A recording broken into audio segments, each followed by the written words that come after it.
Federal വ്യവസ്ഥിതിക്ക് വിരുദ്ധവുമാണ്. ഗണനാ നിയമ ഭേദഗതിയുടെ പേരിൽ നമ്മുടെ സ്റ്റേറ്റ് ലിസ്റ്റിൽ 18ാം ഇനമായി വരുന്ന ഭൂമിയുടെ അധികാരവും അവകാശവും കേന്ദ്ര സർക്കാരിൻ്റെ അധികാര പരിധിയിൽ കൊണ്ടുവരുന്നുള്ള നീക്കമാണ്.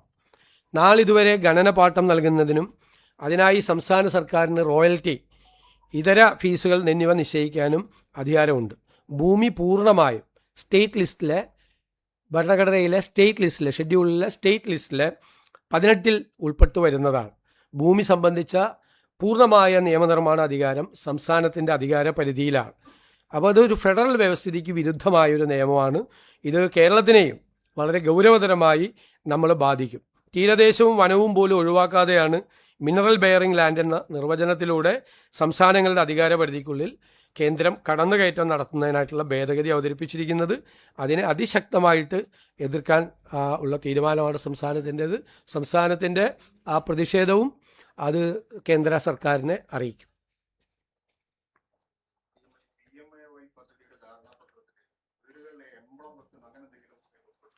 അല്ല, അത് അവരുടെ ഒരു കണ്ടീഷനാണ്, അവർ വെച്ചിരിക്കുന്ന ഒരു കണ്ടീഷനാണ്. ആ കണ്ടീഷൻ അത് ഉണ്ട് അവർക്ക്. ഫോട്ടോ, പ്രധാനമന്ത്രിയുടെ ഫോട്ടോ ഒന്നും വയ്ക്കാനില്ല, ഒരു എംബ്ലം, ഒരു ലോഗോ വെക്കണം എന്ന് പറഞ്ഞിട്ടുണ്ട്. ആ ലോഗോ അതിൻ്റെ അകത്ത് അവർ കണ്ടീഷനായിട്ട് അവർ പറഞ്ഞിരിക്കുന്ന കാര്യമാണ്. അല്ല, അത് MOU വയ്ക്കുമ്പോൾ അത് അംഗീകരിക്കേണ്ടി വരും.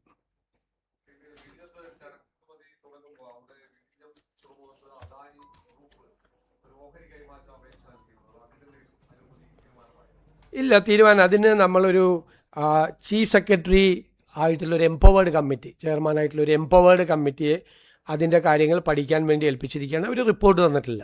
അതിപ്പോൾ ഉടനെ കൊടുക്കേണ്ട ആവശ്യമില്ല. അതിന് ഏറ്റവും പ്രധാനപ്പെട്ട ആവശ്യം അതിൻ്റെ സ്ട്രാറ്റജിക് കാര്യങ്ങൾ, സെക്യൂരിറ്റി ആയിട്ടുള്ള ബന്ധപ്പെട്ട കാര്യങ്ങൾ കേന്ദ്ര സർക്കാരാണ് അനുമതി കൊടുക്കേണ്ടത്.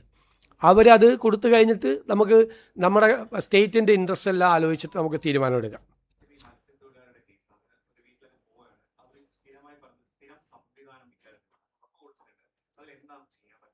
അത് നമുക്കൊരു സ്റ്റാൻഡേർഡ് ഓപ്പറേറ്റിംഗ് പ്രൊസീജിയർ വേണം. യഥാർത്ഥത്തിൽ ഇപ്പോൾ ഉള്ളത് പര്യാപ്തമല്ല. കുറച്ചുകൂടി ഫലപ്രദമായി, കുറച്ചുകൂടി ഇന്നത്തെ സാഹചര്യങ്ങളെല്ലാം പരിഗണിച്ചുകൊണ്ട് വളരെ പെട്ടെന്ന് തന്നെ അത് തയ്യാറാക്കാൻ വേണ്ടിയിട്ട് ഫിഷറീസ് ഡിപ്പാർട്ട്മെൻറ്റ് നിർദ്ദേശം കൊടുത്തിട്ടുണ്ട്. അത് ബാക്കി വിദഗ്ധരുമായിട്ട് കൂടി ആലോചിച്ച് ഏറ്റവും പെട്ടെന്ന് തന്നെ ഒരു സ്റ്റാൻഡേർഡ് ഓപ്പറേറ്റീവ് പ്രൊസീജിയർ, ഒരാളെ കാണാതായി കഴിഞ്ഞാൽ, കടലിൽ കാണാതായി കഴിഞ്ഞാൽ അയാളെ രക്ഷപ്പെടുത്തുന്നതിന് വേണ്ടിയിട്ടുള്ള ഓരോ മിനിറ്റ് വെച്ചിട്ടുള്ള കാര്യങ്ങൾ അനുസരിച്ചിട്ടുള്ള സംഭവങ്ങൾ തീർച്ചയായിട്ടും അത് ചെയ്യും.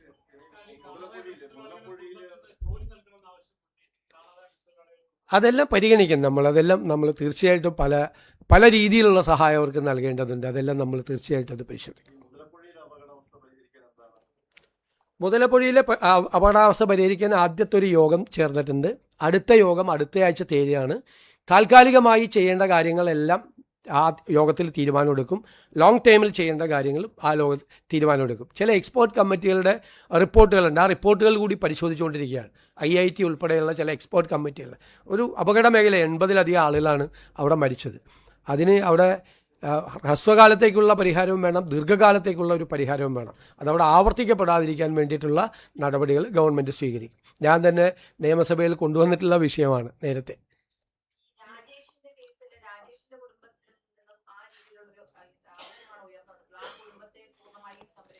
തീർച്ചയായിട്ടും പൂർണ്ണമായി ആ കുടുംബത്തെ സംരക്ഷിക്കും. അവരുടെ വീട് നിർമ്മിക്കാൻ ഞാൻ തന്നെ അതിൻ്റെ ചുമതല ഏറ്റെടുത്തിട്ടുണ്ട്. അതിൻ്റെ വീട് പൂർത്തിയാക്കി നല്ലൊരു വീട് നിർമ്മിക്കുന്നതിന് വേണ്ടിയിട്ടുള്ള കൊടുക്കും. ബാക്കിയുള്ള നഷ്ടപരിഹാരങ്ങളെല്ലാം കൊടുക്കും. നമുക്ക് ഏതെല്ലാം രീതിയിൽ ഈ കുടുംബങ്ങളെ സഹായിക്കാൻ പറ്റുമോ ആ രീതിയിലെല്ലാം ഗവൺമെൻറ് സഹായിക്കാൻ പറ്റും. എനിക്ക് തോന്നുന്നത് അടുത്ത ദിവസങ്ങൾക്കുള്ളിൽ തന്നെ ഇതിൻ്റെ തീരുമാനങ്ങളെല്ലാം എടുക്കാൻ പറ്റും. ആലോചിക്കും നമ്മൾ തീർച്ചയായിട്ടും.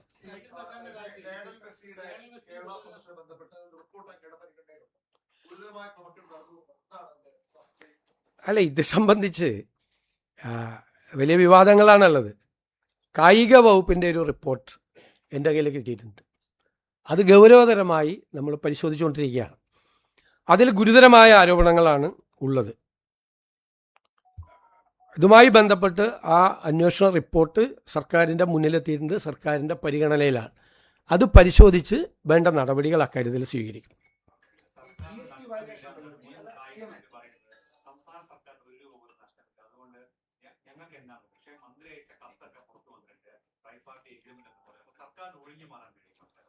സർക്കാരിനെ ഒഴിഞ്ഞു മാറാൻ കാരണം സർക്കാർ ഇതിൻ്റെ ഭാഗമല്ല. കേരളത്തിൽ വന്ന് മെസ്സി കളിക്കും എന്ന് പറഞ്ഞ് ഇപ്പം ഇത് തന്നെ കൊടുത്തത് ഇവരുമായിട്ട് എഗ്രിമെൻറ്റ്, അർജൻറ്റീനൻ ഫുട്ബോൾ അസോസിയേഷനുമായിട്ട് എഗ്രിമെൻറ്റ് വയ്ക്കാൻ ഒരു സ്വകാര്യ സ്ഥാപനത്തിന് അനുമതി കൊടുത്തതിൻ്റെ പ്രൊസീജിയർ എന്തായിരുന്നു പ്രൊസീജിയർ?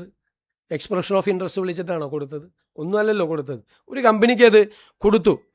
വിപണി മൂല്യനിർണ്ണയമോ സാമ്പത്തിക ശേഷിയോ ഫണ്ടിൻ്റെ സ്രോതസ്സോ ഒന്നും പരിഗണിച്ചിട്ടില്ല. ഒരു കാര്യവും പരിഗണിച്ചിട്ടില്ല. പിന്നെ ഇത് സംസ്ഥാന ഗവൺമെൻറ്റും യഥാർത്ഥത്തിൽ ഇതിൻ്റെ പല കാര്യങ്ങളും അറിഞ്ഞിട്ടുണ്ടോ? പരസ്പര വിരുദ്ധമായ പ്രസ്താവനകളെല്ലാം ധാരാളം വരുന്നുണ്ട്. അപ്പം ഞങ്ങളത് പരിശോധിച്ചുകൊണ്ടിരിക്കുന്നേ ഉള്ളൂ.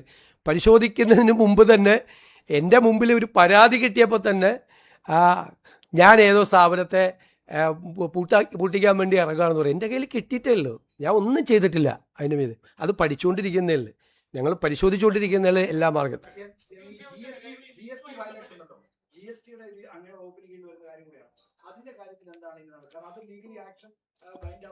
അത് പ്രഥമ റിപ്പോർട്ടുകൾ ഞങ്ങൾ ശേഖരിച്ചിട്ടുണ്ട്. അതനുസരിച്ച് ഗുരുതരമായ ക്രമക്കേട് ആ കാര്യത്തിലുണ്ട്. ഒന്നൊരു GST വെട്ടിപ്പ് നടന്നിട്ടുണ്ട്. 2, ആ വെട്ടിപ്പ് നടത്തിയത് കഴിഞ്ഞ ഗവൺമെൻറ്റിൻ്റെ കാലത്ത് തന്നെ കണ്ടുപിടിച്ച് നോട്ടീസ് കൊടുത്തിട്ടുണ്ട്. പക്ഷേ പിന്നീട് അതിൻ്റെ അകത്ത് അത് മരവിപ്പിക്കപ്പെട്ട പോലെ അന്വേഷണം മരവിക്കപ്പെട്ടതുപോലെയുള്ള ഒരു സ്ഥിതി പിന്നീടുള്ള 7 മാസം ഉണ്ടായിട്ടുണ്ട്. അതടക്കമുള്ള കാര്യങ്ങൾ പരിശോധിച്ചുകൊണ്ട് സർക്കാരിന് നഷ്ടപ്പെട്ട തുക ഈടാക്കുന്നതിന് വേണ്ടിയിട്ടുള്ള നടപടികൾ സ്വീകരിക്കും. അതിൻ്റെ ഉണ്ടായിരിക്കുന്ന അനാസ്ഥയെക്കുറിച്ചുള്ള അന്വേഷണം നടത്തും. അത് ധനകാര്യ വകുപ്പ് നടത്തും.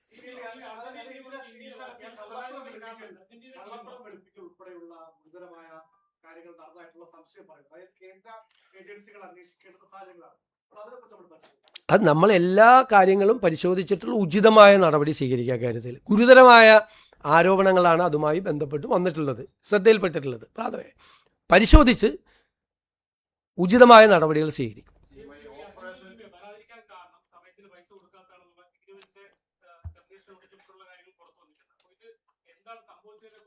അന്വേഷണ പരിധിയിലെല്ലാം പെടുമല്ലോ. അന്വേഷണം നടത്തുമ്പോൾ എല്ലാം പെടുമല്ലോ, എല്ലാം പെടും.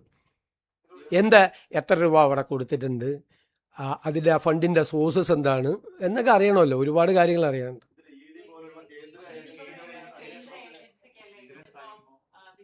അല്ല, ഞങ്ങൾ പ്രാഥമികമായി സംസ്ഥാന ഗവൺമെൻറ് അന്വേഷിച്ച് അത് കേന്ദ്ര ഏജൻസികൾ അന്വേഷിക്കേണ്ട ആവശ്യമുണ്ട് എന്ന് നമുക്ക് തോന്നുമ്പോഴാണല്ലോ നമ്മൾ അങ്ങോട്ട് റെഫർ ചെയ്യണത്. പ്രാഥമികമായ പരിശോധനകൾ പൂർത്തിയാക്കിയിട്ടാണ് ഏത് തരത്തിലുള്ള അന്വേഷണം വേണമെന്ന് തീരുമാനിക്കുന്നത്. അത് ഈ പറയുന്നത് പോലെ FCRA ആക്ടിൻ്റെ വയലേഷനോ അങ്ങനെ എന്തെങ്കിലും സംഭവങ്ങൾ ഉണ്ടെങ്കിൽ അപ്പോൾ ആലോചിക്കും. ഇപ്പോൾ നമ്മൾ ഇത് പരിശോധിച്ചുകൊണ്ടാണ്. അപ്പോൾ ഉചിതമായൊരു അന്വേഷണം വേണം എന്നുള്ളൊരു അഭിപ്രായത്തിലേക്കാണ് എത്തുന്നത്.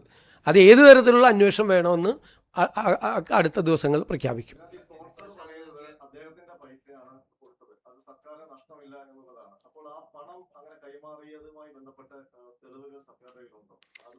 അല്ല, അതെല്ലാം നമ്മൾ പരിശോധിച്ചുകൊണ്ടിരിക്കുകയാണ്. അല്ല, താങ്കൾ ഈ പറയുന്ന കാര്യങ്ങളെല്ലാം സർക്കാരിൻ്റെ അന്വേഷണ പരിധിയിലാണ്. അന്വേഷണത്തിന് നമ്മൾ ഏതെല്ലാം കാര്യങ്ങൾ അന്വേഷിക്കണമെന്ന് അന്വേഷണ ഏജൻസിയെ ഏൽപ്പിക്കുമ്പോൾ കൊടുക്കേണ്ട ടേംസ് ഓഫ് റെഫറൻസ് ആണ് അങ്ങ് ഇവിടെ സൂചിപ്പിച്ച കാര്യങ്ങളെല്ലാം വരും അതിൻ്റെ അകത്ത്. അതെല്ലാം വരുമല്ലോ, സ്വാഭാവികമായിട്ട് വരുമല്ലോ, എല്ലാം വരും. സ്റ്റേറ്റ് ഗവൺമെൻറ്റിൻ്റെ റോൾ എന്തായിരുന്നു? സ്റ്റേറ്റ് ഗവൺമെൻറ്റിന് എന്ത് റോളായിരുന്നു ഇക്കാര്യത്തിൽ ഉണ്ടായിരുന്നത്? സ്റ്റേറ്റ് ഗവൺമെൻറ് സ്റ്റേറ്റിൻ്റെ താല്പര്യങ്ങളിലൂടെ പ്രൊട്ടക്റ്റ് ചെയ്തോ? ഈ പറയുന്ന ഏജൻസി ഈ കാര്യത്തിൽ ഏതെങ്കിലും തരത്തിലൊരു മുതലെടുപ്പ് നടത്തിയോ?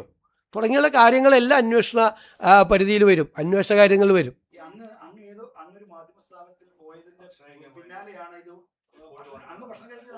അത് ഞാൻ മനോരമയിൽ എന്തിനാണെന്ന് പറഞ്ഞത്, മലയാള മനോരമയിൽ നമ്മൾ ആദ്യമായിട്ടാണ് പോകുന്നത്. അതിനു മുമ്പ് ഞാൻ മാതൃഭൂമിയിൽ പോയിട്ടുണ്ടായിരുന്നു. ഇത് മനോരമയിലും മാത്രമല്ലല്ലോ വാർത്ത വന്ന, എല്ലാ പത്രത്തിലും വന്നു. ഇതുമായിട്ട് ഇത് നേരത്തെ ഉള്ള കാര്യമല്ലേ, നേരത്തെ തന്നെ അന്തരീക്ഷത്തിലുള്ള കാര്യമല്ലേ, എല്ലാവർക്കും അറിയാമല്ലോ.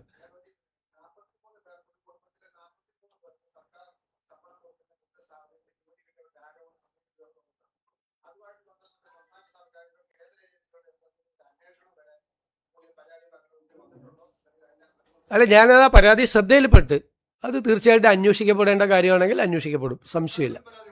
അല്ല, എൻ്റെ മുമ്പിലൊന്നും പരാതി വന്നില്ല, പത്രത്തിൽ വന്നില്ല. അത് നമ്മുടെ ജോലിയല്ലല്ലോ.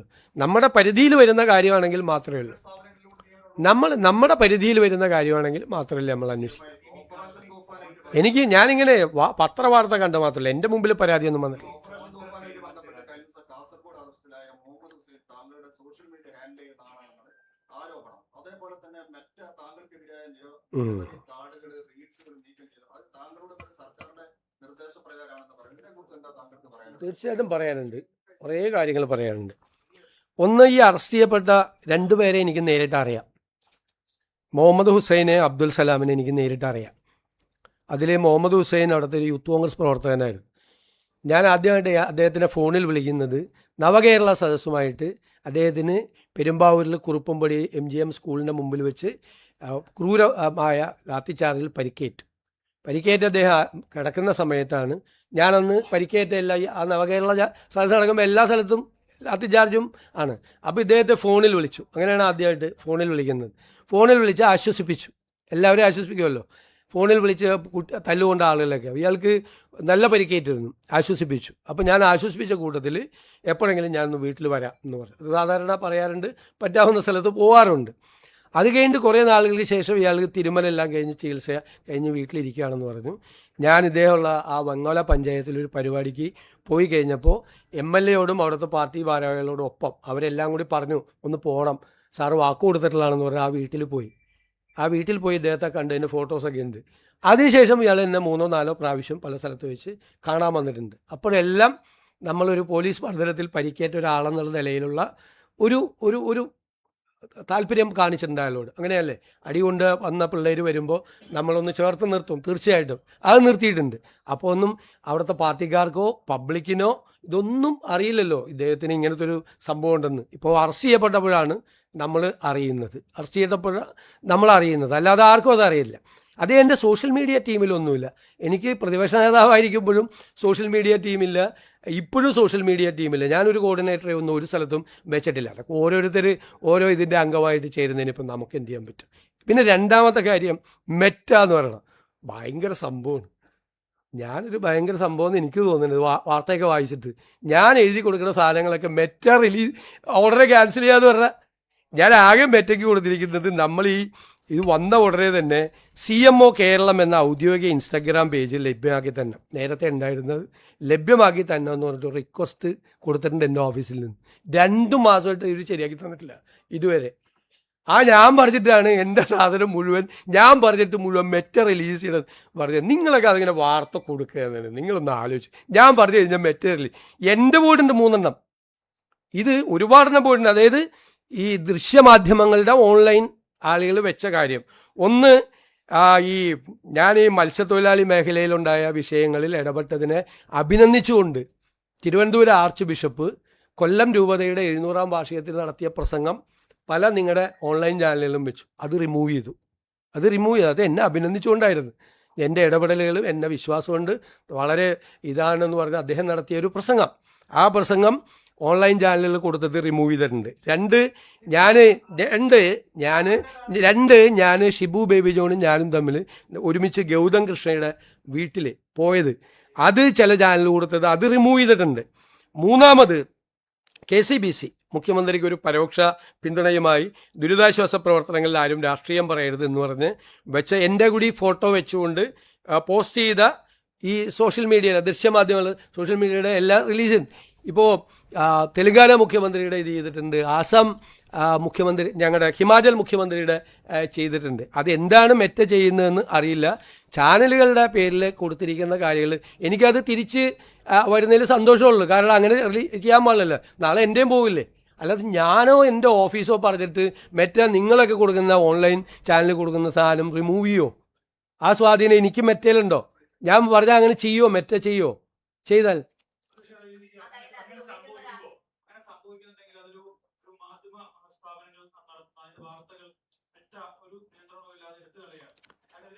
അതിന് നമുക്ക് ഇടപെടണം. നിങ്ങളും ഇടപെടണം. നിങ്ങൾ അതിൻ്റെ അകത്ത് പരാതികൾ കൊടുക്കണം. അതിൻ്റെ കൂടെ സർക്കാർ നിൽക്കും, ഒരു സംശയം കാര്യത്തിലില്ല. സർക്കാർ നിൽക്കും, ആ കൂടെ നിൽക്കും, സർക്കാർ കൂടി നിൽക്കും, ഒരു സംശയവും ആ കാര്യത്തിലില്ല.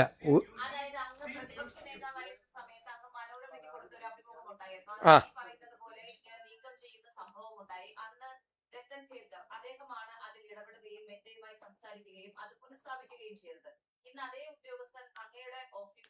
സ്റ്റാഫ് കൂടിയാണ്. അപ്പോൾ ഇങ്ങനെ ഒരു വിഷയം ഉയർന്നു അല്ല, പ്രതിപക്ഷ നേതാവായിരുന്ന ഞാൻ മനോരമ ന്യൂസിലെ കൊടുത്ത ഒരു പോസ്റ്റ് പോലീസിനെ ഉപയോഗിച്ചിട്ടാണ് അന്ന് റിമൂവ് ചെയ്തത്. പോലീസ് അല്ലല്ല, കേൾക്ക്, പോലീസിനെ ഉപയോഗിച്ചിട്ടാണ് അത് റിമൂവ് ചെയ്തത്. പോലീസിനെ ഉപയോഗിച്ച് ഇപ്പോൾ ഇലക്ഷൻ പരാതി കൊടുത്ത് ഞാൻ പരാതി കൊടുത്തില്ലേ, ചീഫ് ഇലക്ടറൽ ഓഫീസർക്ക് പരാതി കൊടുക്കില്ലേ? പരാതി കൊടുക്കും. എന്നിട്ട് അവരത് പുനഃസ്ഥാപിച്ച് അത് തെറ്റാണെന്ന് പറഞ്ഞു. തെരഞ്ഞെടുപ്പ് ലംഘനം കൂടിയല്ലേ, തെരഞ്ഞെടുപ്പ് പ്രചരണത്തെ തടസ്സപ്പെടുത്തുന്നത്. അത് പോലീസിനെ ഉപയോഗിച്ച്. അതിൻ്റെ അത് ഒന്നുമില്ല. ജോണി ലൂക്കോസുമായിട്ട് ഞാൻ കൊടുത്ത ഇൻ്റർവ്യൂ പോലീസിനെ കൊണ്ട് റിമൂവ് ചെയ്യിപ്പിച്ച് അന്ന് അത് പറഞ്ഞുകൊണ്ട് അവരത് തെറ്റാണെന്ന് മനസ്സിലാക്കിയപ്പോൾ അവർ റീഇൻസ്റ്റേറ്റ് ചെയ്തു, അത്രേ ഉള്ളൂ.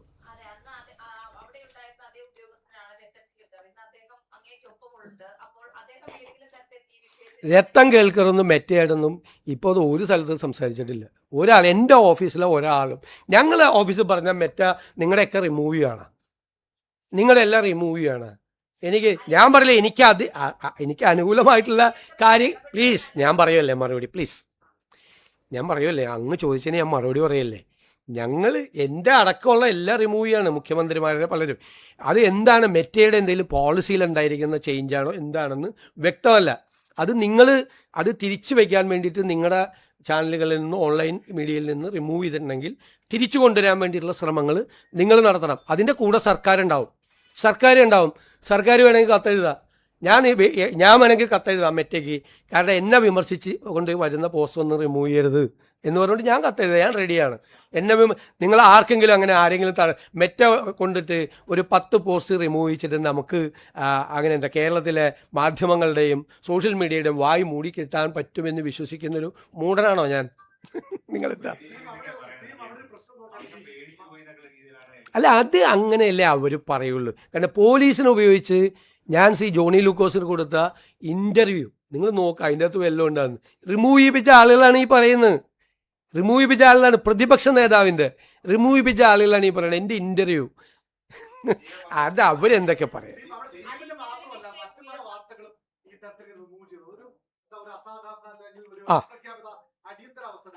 ഒരു അപ്രഖ്യാപിതമായ രീതിയിലാണ്. കാരണം മെറ്റയുടെ പോളിസി ചേഞ്ച്, മെറ്റ പ്രധാനമന്ത്രിയോട് മാപ്പ് പറയുന്നുള്ള വാർത്ത നമ്മൾ കണ്ടു. അതിനുശേഷമാണ് ഇത് ത്രൂ ഔട്ട് ഇന്ത്യയിലുണ്ട്, കേരളത്തിൽ മാത്രമല്ല. അതുകൊണ്ടാണ് ഞാൻ തെലങ്കാനയിലെ കാര്യം പറഞ്ഞത്, ഹിമാചൽ മുഖ്യമന്ത്രിയുടെ പറഞ്ഞത്. ഇങ്ങനെ പല സംസ്ഥാനങ്ങളിലും ഇതുമായിട്ട് ബന്ധപ്പെട്ട റിപ്പോർട്ടുകൾ വരുന്നുണ്ട്. നിങ്ങളിത് റിമൂവ് ചെയ്യപ്പെട്ട സ്ഥാപനങ്ങൾ അവർക്ക് പരാതിയാക്കി നമ്മളും പറയാം, നമ്മൾ അതിൻ്റെ കൂടെ നിൽക്കുക, സർക്കാർ അതിൻ്റെ കൂടെ നിൽക്കുക. നിങ്ങളിപ്പോൾ എനിക്കെതിരെ ഇട്ടിരിക്കുന്ന സംഭവങ്ങൾ പോലും പുനഃസ്ഥാപിക്കണമെന്ന് ഞാൻ ആവശ്യപ്പെടാം. എനിക്കൊരു ബുദ്ധിമുട്ടുമില്ല. അത് വന്നാൽ അല്ലെങ്കിലും പറയണല്ലേ. അല്ലല്ല, പോലീസ് ഇതുമായിട്ട് യാതൊരു അല്ല അത് അവർ ചെയ്യുന്നതല്ല, അവിടെ നിന്ന് ചെയ്യുന്നതല്ല. അവരോടാണ് നമ്മൾ ആവശ്യപ്പെടുന്നത്. അവരാണ് ഇതിൻ്റെ അതോറിറ്റി, അവർക്ക് മാത്രമേ ഇത് റിമൂവ് ചെയ്യാൻ പറ്റുള്ളൂ. ഉറപ്പാ, അതല്ലേ സർക്കാർ ഇടപെടാമെന്നല്ലേ ഞാൻ പറഞ്ഞത്. നിങ്ങൾ കൂടി വേണം, നിങ്ങൾ നീക്കം ചെയ്ത ആളുകൾ പരാതി കൊടുക്കണം. കാരണം നിങ്ങളാണ് അഗ്രീവ്ഡ് പാർട്ടി ഇത് നീക്കം ചെയ്ത സ്ഥാപനങ്ങളാണ്. അവർ പരാതി കൊടുക്കണം. അവർ പരാതി കൊടുത്താലേ നിലനിൽക്കുകയുള്ളൂ. നമ്മൾ അതിന് പിന്തുണ കൊടുക്കുക. എൻ്റെ ഇടയ്ക്ക് എന്നെ വിമർശിച്ചുകൊണ്ടിട്ടിരിക്കുന്ന പോസ്റ്റുകളടക്കം തിരിച്ചിടണം എന്ന് പറഞ്ഞിട്ട് നമ്മൾ കത്ത് കൊടുക്കുക. ഒരു പ്രശ്നമില്ല.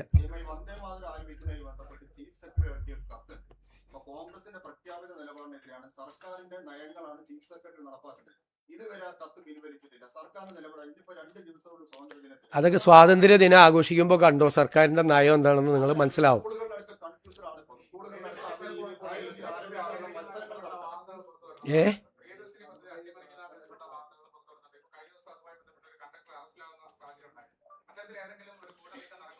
അല്ല, വ്യാപകമായ ശ്രമം ചില ഭാഗങ്ങളിൽ നടക്കുന്നുണ്ട്. ഞങ്ങളത് അന്വേഷിച്ചുകൊണ്ടിരിക്കുകയാണ്. ശക്തമായ നടപടികൾ ആ കാര്യത്തിൽ സ്വീകരിക്കും.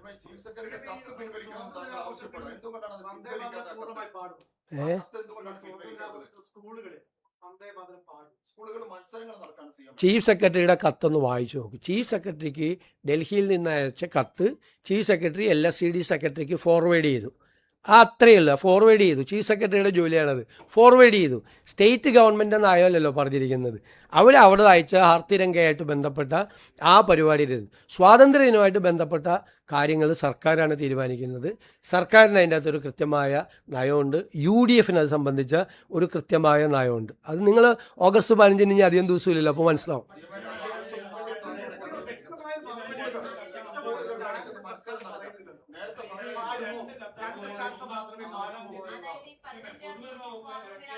നടക്കുന്ന സമയത്ത് ഇതിൽ എത്ര വരികൾ പാടും? ഈ വിവാദമായിട്ടുള്ള ഒഴിവാക്കിയിട്ടുള്ള ഭാഗങ്ങൾ അത് പാടുമോ ഇല്ലയോ? എല്ലാവരും ചോദിക്കാൻ എൻ്റെ അവസാനം പറയാം. വന്ദേമാതരം സംബന്ധിച്ചിട്ടുള്ള ഒരു കേന്ദ്ര നിയമത്തിന് പ്രസിഡന്റിന്റെ അംഗീകാരവും ലഭിച്ചിട്ടുണ്ട്. അപ്പോൾ നിയമപരമായിട്ട് സംസ്ഥാനങ്ങൾക്ക് ഇത് ആലപിക്കാനുള്ള ഒരു ബാധ്യത ഉണ്ടാകുമോ? ആ കാര്യത്തിൽ സംസ്ഥാന സർക്കാരിന് എന്ത് ചെയ്യാൻ പറ്റും?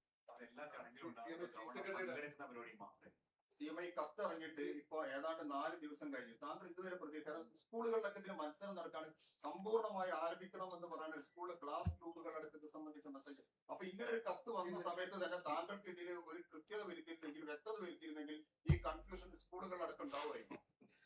ഈ ചീഫ് സെക്രട്ടറിയുടെ കത്ത് സ്വാഭാവികം പുറത്തു വന്നു, അത് പല ഉദ്യോഗസ്ഥന്മാർക്കും പോയിട്ടുണ്ട്. അപ്പൊ സ്വാഭാവികം ഒരു ആശയക്കുഴപ്പം ഉദ്യോഗസ്ഥന്മാർക്കിടയിൽ ഉണ്ടാവട്ടെ, ഇത് മുഴുവൻ പാടിയില്ലെങ്കിൽ നിയമ നടപടി ഉണ്ടാവും. അപ്പൊ അങ്ങനെ സർക്കാർ ഒരു നിർദ്ദേശം കൊടുക്കുമോ?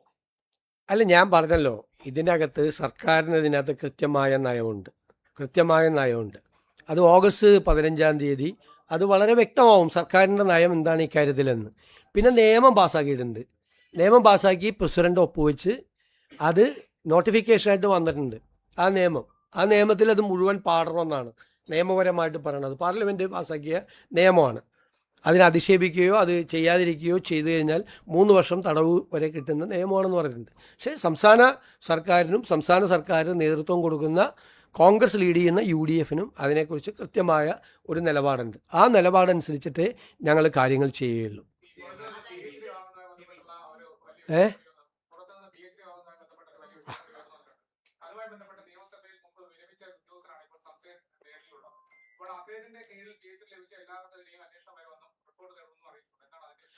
അത് വിശദമായി അന്വേഷിക്കുക. കാര്യത്തെക്കുറിച്ച് വിശദമായി അന്വേഷിക്കും. വളരെ ഗൗരവതരമായ പരാതിയാണ് അത് സംബന്ധിച്ച് അത് കിട്ടിയിരിക്കുന്നത്. ഗൗരവത്തോടുകൂടി അന്വേഷിക്കുക.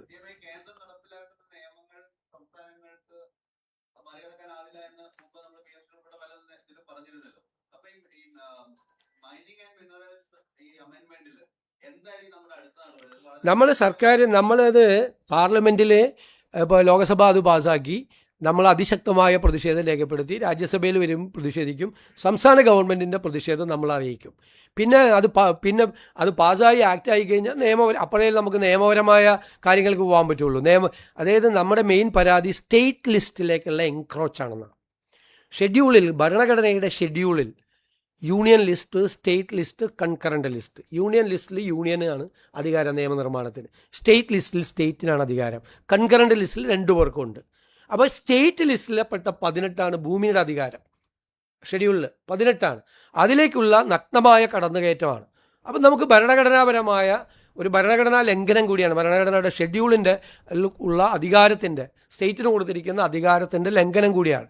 അപ്പം നമുക്ക് അവർ പാസ്സാക്കിയാൽ നമ്മൾ അതിനു മുമ്പ് രാഷ്ട്രീയമായ എതിർപ്പ് അറിയിക്കും, സ്റ്റേറ്റിൻ്റെ എതിർപ്പ് നമ്മൾ അറിയിക്കും, എന്നിട്ട് നിയമപരമായ മാർഗങ്ങൾ തേടും.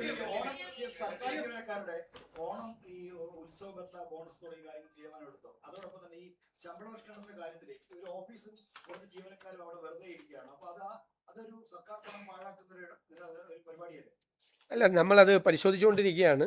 നമ്മൾ സംസ്ഥാനത്തെ ജീവനക്കാർക്ക് സാധാരണഗതിയിൽ കൊടുക്കുന്ന എല്ലാ ആനുകൂല്യങ്ങളും കൊടുക്കും. ഒരു കുറവും വരുത്തില്ല.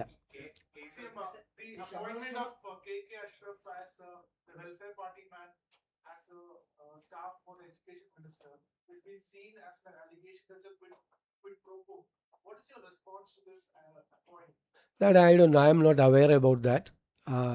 No, I will check.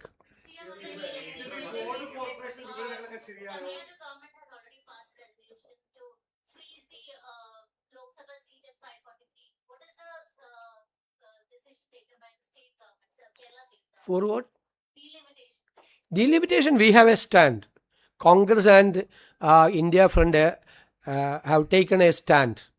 That is the same stand we have, political stand.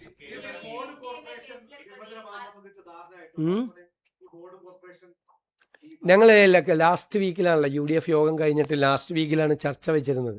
അപ്പോഴാണ് ഈ ഫ്ലഡും പ്രശ്നങ്ങളൊക്കെ ഉണ്ടായത്. അതുകൊണ്ട് അത് നമ്മൾ ഈ ആഴ്ചത്തേക്ക് അത് മാറ്റിവെച്ചു. നമ്മൾ ചർച്ചകൾ തുടങ്ങി.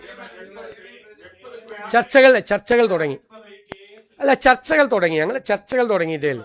പിന്നെ നിങ്ങൾ തന്നെ ഇങ്ങനെ വാർത്ത ഇടുവാണ്.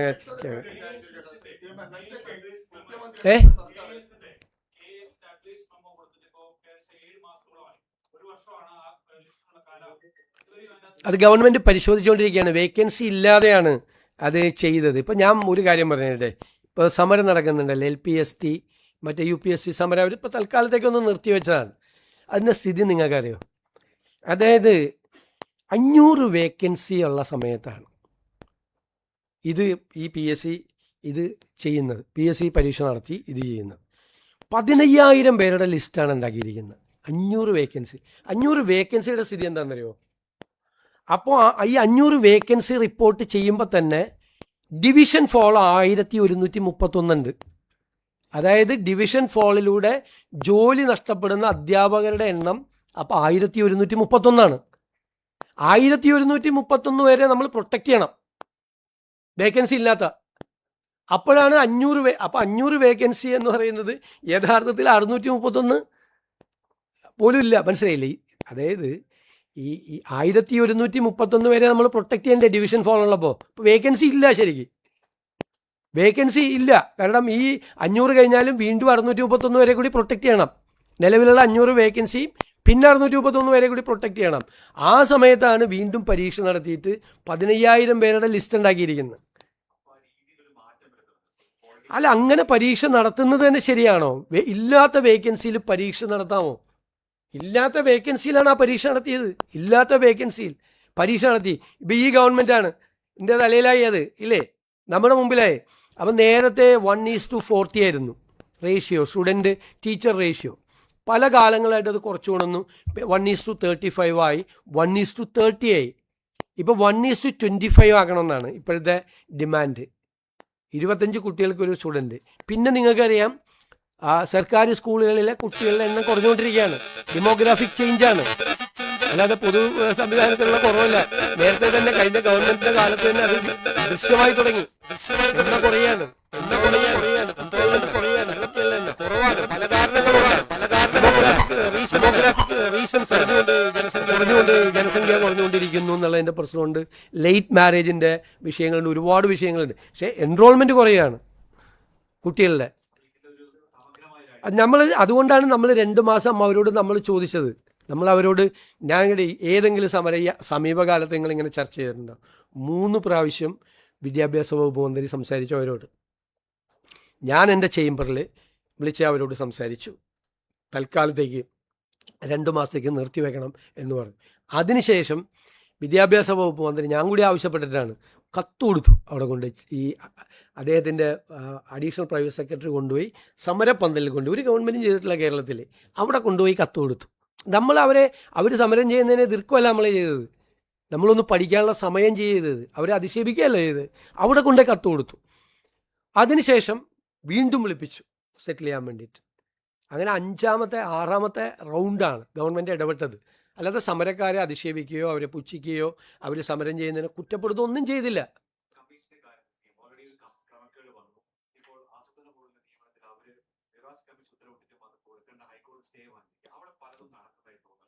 എവിടെ? ഉറപ്പായിട്ട് അത് അവിടെ വ്യാപകമായ ക്രമക്കേടുകൾ നടക്കുന്നു എന്നതിൻ്റെ റിപ്പോർട്ട് കിട്ടിയതിൻ്റെ അടിസ്ഥാനത്തിലാണ് ഗൗരവതരമായ അന്വേഷണം PSC നടക്കുന്നത്. എനിക്ക് പലതും പറയാൻ പറ്റില്ല. നമുക്ക് കിട്ടിയിരിക്കുന്ന ഇൻഫർമേഷൻ എല്ലാം ഞെട്ടിക്കുന്ന ഇൻഫർമേഷൻസാണ് കിട്ടിയിരിക്കുന്നത്, ഷോക്കിങ്. അതുകൊണ്ടാണ് ഞങ്ങൾ അന്വേഷണം നടത്തുന്നത്. ഞാനിപ്പോൾ അന്വേഷണം നടക്കുന്നതിൻ്റെ ഇടയിൽ ഞാൻ അതിനെക്കുറിച്ചൊരു കമൻറ്റ് പറയുന്നത് ശരിയല്ല. വളരെ ഗുരുതരമായ ആരോപണങ്ങൾ വന്നതിൻ്റെ അടിസ്ഥാനത്തിലാണ് ഇങ്ങനെയൊരു അന്വേഷണം, ഗൗരവത്തോടു കൂടി ഒരു അന്വേഷണം നടക്കുന്നത്.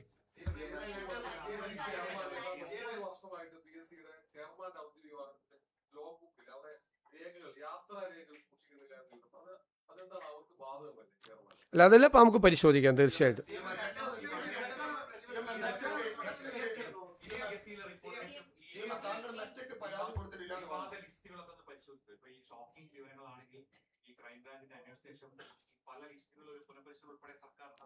അല്ല, അതിൻ്റെ റിപ്പോർട്ട് വരട്ടെ. റിപ്പോർട്ട് വരാതെ റിപ്പോർട്ടിൻ്റെ സ്വഭാവം എന്താണെന്ന് നമ്മൾ മനസ്സിലാക്കാതെ നമുക്കൊന്നും പറയുന്നത് ശരിയല്ലല്ലോ. ഞാൻ ഇപ്പോൾ ഒരു കമൻറ്റ് പറയുന്നത് ഒരു ഇംപ്രോപ്രൈറ്റി ഉണ്ട്, അങ്ങനെ പറയുന്നതിൽ.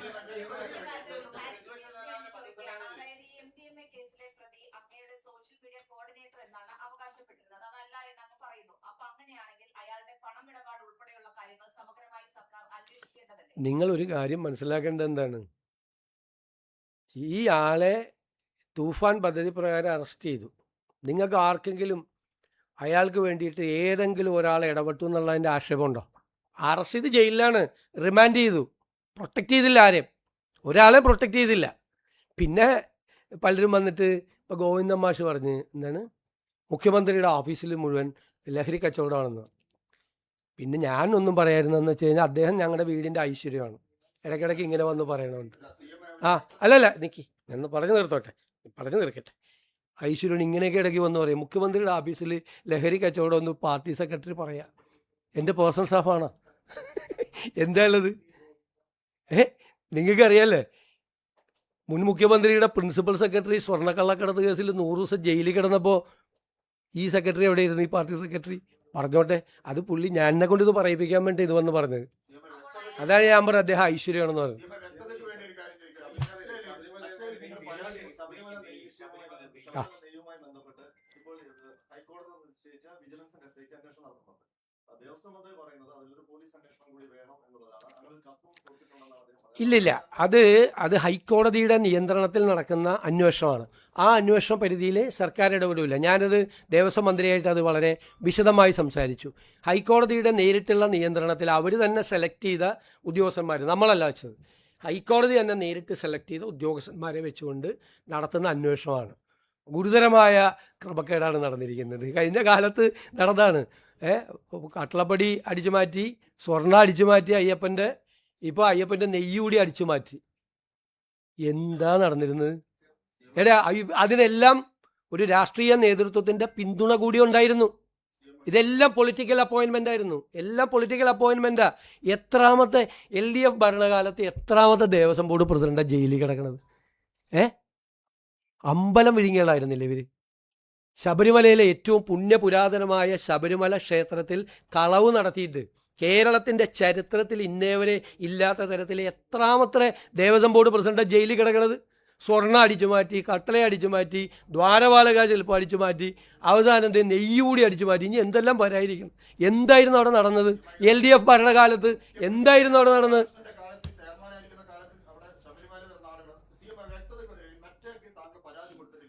എത്രാമത്തെ കൂട്ടാൻ വേണ്ടി താങ്കളോ താങ്കളുടെ ടീമിൽ ആരെങ്കിലും മറ്റു പരാതി കൊടുത്തു? ഡൊണേഷൻ എന്ന് പറഞ്ഞ പേജ് കൂട്ടുന്നതിന് വേണ്ടി ഞങ്ങളുടെ ഓഫീസിൽ നിന്ന് ആകെ കൊടുത്തിരിക്കുന്നത് CMO കേരളം എന്നുള്ളത് പുനഃസ്ഥാപിച്ച് തന്നെ എന്ന് പറയുന്നുണ്ട്.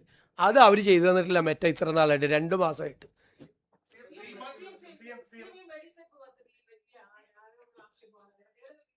അത് റീസ്ട്രക്ചർ ചെയ്യുന്നതിനെ കുറിച്ച് നമ്മൾ പഠിച്ചുകൊണ്ടിരിക്കുകയാണ്. അതിൽ ഗുരുതരമായ വന്നത് ഒന്നാമത്തെ ആവശ്യമായ ആശുപത്രികൾ എംപാനൽ ചെയ്തിട്ടില്ല. കൂടുതലും ഹോസ്പിറ്റൽസാണത് എംപാനൽ ചെയ്തിരിക്കുന്നത്. പിന്നെ ആശുപത്രികൾ എംപാനൽ ചെയ്തിരിക്കുന്ന സ്ഥലത്ത് അവിടുത്തെ നല്ല ഡിപ്പാർട്ട്മെൻറ്റ്സ് അതിൻ്റെ അകത്തൊന്നുമില്ല. അപ്പോൾ വ്യാപകമായ പരാതികൾ ജീവനക്കാരുടെയും പെൻഷൻകാരുടെയും ഭാഗത്തുണ്ട്. ഞങ്ങൾ റീസ്ട്രക്ചർ ചെയ്യാം. പോരെ, ഇത്രയും മതി.